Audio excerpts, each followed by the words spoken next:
Film की शुरुआत में हमें बगदाद के शहर में रेगिस्तान दिखाया जाता है, जहां पर आर्मी एजेंट्स की टीम अपने लीडर लू फेंग के साथ एक मिशन पर आई थी। लू आकर वहां पर ऑयल फैक्ट्री के लीडर से मिलता है, जो यहाँ पर फैक्ट्री कंट्रोल करने का काम किया करती थी। असल में ऑयल कंपनी की फैक्ट्री के लोग बहुत बड़ी मुसीबत में थे, इन पर हर रोज हमले हो रहे थे और यही वजह थी कि लू की टीम इनको यहाँ पर बचाने के लिए आई थी। फैक्ट्री की लीडर लू को बताती है कि उसने यहाँ पर 400 लोगों को बचाना है और हमें यहाँ से बचाकर ग्रीन जोन तक पहुँच जाना होगा। इसके बाद हमें गांव में क्रिस नाम का एक आदमी दिखाया जाता है, जिसके पास उसका भाई आया था। वो कहता है, भाई मैं आपके लिए एक मिशन लाया हूँ, जिसको पूरा करने पर हमें बहुत सारे पैसे मिल सकते हैं। हमें एक बस में कुछ लोगों को अगवा करना है। जब क्रिस अपने भाई की ये बात सुनता है तो उसे मना कर देता है, क्योंकि क्रिस कभी भी कोई गलत काम नहीं किया करता था। इसके बाद हम क्रिस के गाँव में ओवेन नाम के एक आदमी को देखते हैं, जो जमीन से पानी निकालने का काम किया करता था। क्रिस के गाँव में भी पानी की कमी थी। क्रिस अपने गाँव वालों से बहुत प्यार करता था, इसीलिए वो पानी निकालने के लिए ओवेन को बुलाता है। ओवेन अब एक कुएं से पानी निकालने की कोशिश करता है, मगर नहीं निकाल पाता। उस वक्त गर्मी भी बहुत थी और क्रिस के गांव के लोग बहुत गरीब भी थे। यहाँ पर ओवेन क्रिस से कहता है, अगर कुछ पैसों का बंदोबस्त हो जाए तो हम यहाँ से आसानी से पानी निकाल सकते हैं। ये सुनकर क्रिस ओवेन से कहता है कि ठीक है, मैं पैसे लेकर आऊंगा। उधर फैक्ट्री के अंदर लू अपनी टीम के साथ मिलकर ये प्लान कर रहा था कि हमें फैक्ट्री के लोगों को बचाकर हाईवे ऑफ डेथ से लेकर जाना होगा, तभी हम ग्रीन जोन तक पहुँच सकते हैं। ये रास्ता शॉर्टकट तो है, पर बहुत ज्यादा खतरनाक भी। इसके बाद यहाँ पर फैक्ट्री की लीडर सारे सिस्टम को लॉक करके एक पेन ड्राइव में महफूज करके अपने बैग में रख लेती है, ताकि सब कुछ उस ड्राइव में महफूज हो जाए और किसी को भी कोई खतरा ना हो। फिर वो अपना बैग अपनी एक असिस्टेंट को दे देती है। दरअसल फैक्ट्री के लीडर की असिस्टेंट लू की बेटी होती है। उसकी अपनी डैड यानी कि लू के साथ लड़ाई हुई थी, क्योंकि जब उसकी मॉम की मौत हुई तो लू उनके पास नहीं था। इसी वजह से लू की बेटी अपनी डैड से नाराज थी और नफरत किया करती थी। जिसके बाद सभी लोगों को बस में बिठाकर ग्रीन जोन की तरफ ले जाया जाता है। जल्द ही ये हाईवे ऑफ डेथ के पास पहुंच गए थे। वहां का मंजर देखकर लू की बेटी डर गई थी, क्योंकि आज तक कोई वहां से जिंदा नहीं गया था। हर तरफ गाड़ियां ही गाड़ियां थी, जिनका एक्सीडेंट होने की वजह से बहुत बुरा हाल था। लियो अपनी टीम से चारों तरफ नजर रखने का कहता है और फिर अपनी बस को लेकर आगे बढ़ता है, मगर रास्ते में 2 गाड़ियां थी,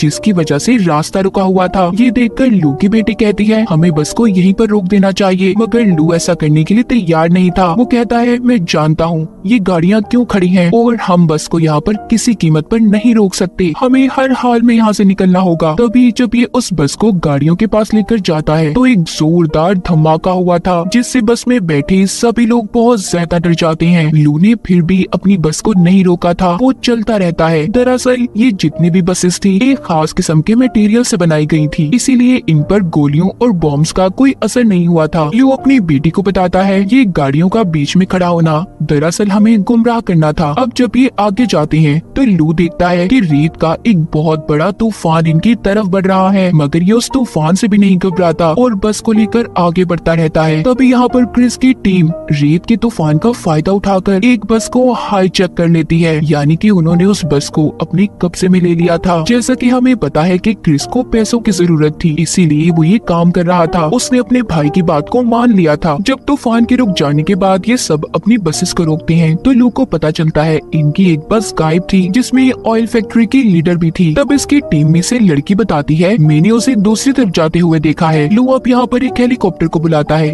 ताकि उस बस को जल्दी से ढूंढा जा सके। इस काम में लू की बेटी भी उसके साथ जाने का कहती है। लू हेलीकॉप्टर में अपनी बेटी को लेकर उस बस को ढूंढने निकल गया था। कुछ दूर जाने के बाद लू हेलीकॉप्टर से एक ट्रक को देखता है। अब इसे समझ आती है कि रेत का असल में कोई तूफान नहीं था, बल्कि दुश्मनों ने इस ट्रक की मदद से नकली तूफान बनाया था, ताकि वो हमारी बस को हाईजैक कर सकें। कुछ देर के बाद लू को अपनी बस नजर आ जाती है। राब्ता करने पर लू की टीम की लड़की उसे बताती है, उस बस में से अमेरिकन ने हमारे 5 लोगों को अगवा किया है, जिनमें ऑयल फैक्ट्री की लीडर भी थी। जिसके बाद लू अपनी टीम से दोबारा राब्ता करता है और बाकी की बसेस को ग्रीन जोन तक पहुँचाने का कहता है। इधर क्रिस भी अपने साथियों के साथ जब गाड़ी में बैठा आगे बढ़ रहा था तो ऊपर से लू अपने हेलीकॉप्टर से इन पर बॉम्ब गिराता है। क्रिस भी अपनी गाड़ी से निकलकर गन लेकर हेलीकॉप्टर पर हमला कर रहा था, जिससे हेलीकॉप्टर उनसे थोड़ा दूर हो जाता है। उसमें आग लग गई थी।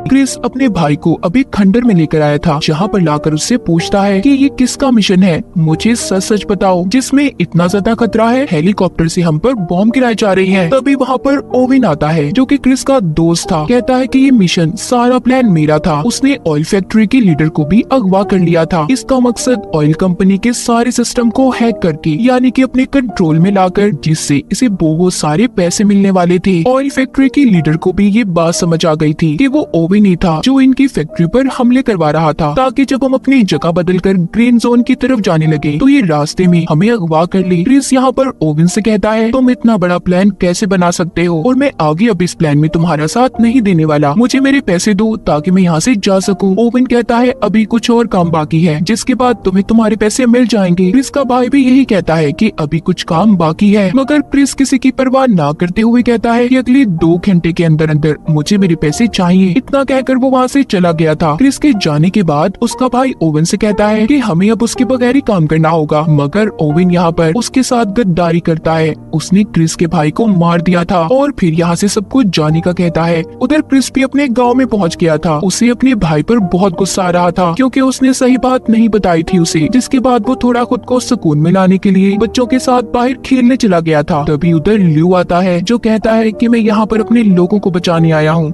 जिनको तुमने अगवा किया है, मैं जानता हूँ मेरे लोग तुम्हारे पास हैं। क्रिस भी जवाब देता है कि मैं भी अपने गांव वालों को बचा रहा हूँ। जैसा कि हमें पता है क्रिस ने ये काम भी पैसों की खातिर सिर्फ अपने गांव वालों के लिए किया था, ताकि ये उनके लिए पानी का इंतजाम कर सके, और ये सारा प्लान ओविन का था ताकि क्रिस भी उसका साथ दे सके, मगर ओविन ने इसे धोखा दे दिया। फिर इसके बाद लू वहाँ से चला जाता है। कुछ देर के बाद क्रिस एक खाली फैक्ट्री में आया था जहाँ पर वो अपने भाई की लाश को देखता है। तभी उधर लू भी आ गया था। इन दोनों की यहाँ पर बहुत लड़ाई होती है। कभी क्रिस लू पर भारी पड़ रहा था तो कभी लू, क्योंकि क्रिस को यहाँ पर ऐसा लग रहा था कि उसके भाई को लू ने मारा होगा। मगर जब वहाँ पर कोई चीज क्रिस के भाई पर गिरने वाली थी तब लू उसे बचा लेता है। यहाँ पर उसको पता चल जाता है कि उसके भाई को लू ने नहीं मारा बल्कि इसमें ओविन का हाथ है। तभी वहाँ पर इन पर गोलियां बरसने लगती हैं। दरअसल यहाँ पर भी ओविन ने अपने गुंडों को इन्हें मारने के लिए भेजा था, मगर ये उन गोलियों का मुकाबला करते हैं। क्रिस उन पर बॉम्ब गिराता है जिससे बहुत बड़ा धमाका हुआ था। खैर वो गुंडे तो वहाँ से भाग गए थे, मगर इस उसमें क्रिस की गाड़ी भी बर्बाद हो जाती है। ये दोनों समझ गए थे कि इनको एक ही इंसान को पकड़ना है और वो है ओविन, जो इन दोनों का दुश्मन था। क्रिस कहता है कि मैं जानता हूँ इस वक्त ओविन कहाँ पर होगा। उधर दूसरी तरफ ओविन फैक्ट्री के लीडर और उसके कुछ लोगों को अपने साथ फैक्ट्री में ले आया था, जहाँ पर वो सिस्टम को खोलने की कोशिश करता है, मगर उस पर एक कोड लगा हुआ था। ओविन फैक्ट्री के लीडर से जब कोड के बारे में पूछता है तो वो नहीं बताती। तभी वो उसके 2 लोगों को मार देता है, जिसे देखकर फैक्ट्री की लीडर डर गई थी। अब वो उसके बेटे को मारने की धमकी देता है। तो ये सुनकर फौरन फैक्ट्री की लीडर उसे बताती है कि ये कोड एक पेन ड्राइव में है जो मैंने अपने बैग में रखी थी, पर मैं ये नहीं जानती कि वो कहाँ पर है। मुझे बस इतना याद है कि वो बैग मैंने अपनी असिस्टेंट को पकड़ाया था। तभी यहाँ पर फैक्ट्री की लीडर का बेटा अपनी मॉम के फोन पर कॉल करने का कहता है, जिससे उनके फोन की लोकेशन के बारे में पता चल जाएगा ये फोन और बैग कहाँ पर है। असल में वो बैग लू की बेटी के पास था जो इस वक्त क्रिस के गाँव में थी। उधर ही गाँव में लू को बाकी के लोगों के ग्रीन जोन में पहुंचने की खबर मिल जाती है। यहाँ पर उसकी बेटी उससे पूछती है कि आप क्रिस पर कैसे भरोसा कर सकते हैं। लू बताता है कि वो एक अच्छा इंसान है, लोगों की भलाई सोचता है, हम उस पर यकीन कर सकते हैं। तभी क्रिस को लू की डायरी मिलती है जिसे उठाकर वो उसके पास लेकर आया था। उसे कहता है कि क्या तुम इस लड़की को पसंद करते हो, तुम कितने खुशकिस्मत हो ना कि तुम्हें ऐसी लड़की मिली, तुम हर वक्त उसकी तस्वीर को अपनी डायरी में रखते हो। लू यहाँ पर बताता है तुम गलत सोच रहे हो,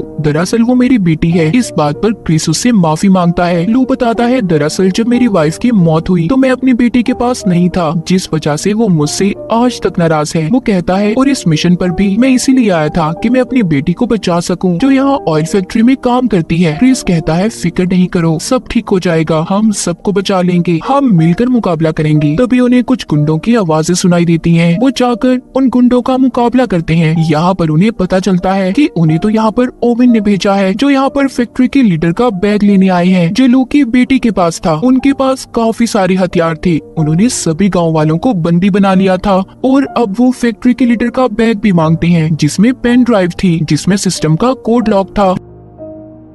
क्रिस उन्हें वो बैग दे देता है जिसे लेने के बाद वो वहाँ से चले गए थे। ऐसा करने पर लू और उसकी बेटी उससे बहुत नाराज थे। तब क्रिस कहता है कि मैं पूरे गांव वालों की जान को ऐसे खतरे में नहीं डाल सकता था। जब सुबह होती है तो क्रिस लू की बेटी से पूछता है कि आखिर उस बैग में क्या था जिसको देने पर तुम तैयार नहीं थी। वो बताती है उस बैग में एक पेन ड्राइव थी जिससे ऑयल फैक्ट्री के सारे सिस्टम को हैक कर सकते हैं और पूरे बगदाद शहर की ऑयल को कहीं पर भी ट्रांसफर यानी कि भेजा जा सकता है। इस सिस्टम से ऑयल स्मगलिंग भी होती है जिसके बाद किसी भी मुल्क या शहर को वो ऑयल बेच सकते हैं और अगर ऐसा हो गया तो ये अब तक ऑयल की सबसे बड़ी चोरी होगी। दूसरी तरफ हम जर्मनी के शिप को देखते हैं जिसका कैप्टन ओवन से फोन पर बात कर रहा था। इधर गांव से भी क्रिस और लू निकल गए थे मगर लू की बेटी को ये लग रहा था कि वो दोनों मिलकर भी सब कुछ नहीं रोक पाएंगे, इसलिए वो भी गाड़ी लेकर उनके पीछे निकल जाती है। ओवन के पास भी उसके गुंडे बैग को लेकर पहुंच गए थे। वो फैक्ट्री के लीडर को अब बैग देकर पेन ड्राइव से लॉक खोलने का कहता है। वो जैसे ही पेन ड्राइव को सिस्टम में लगाती है सारा सिस्टम ऑन हो गया था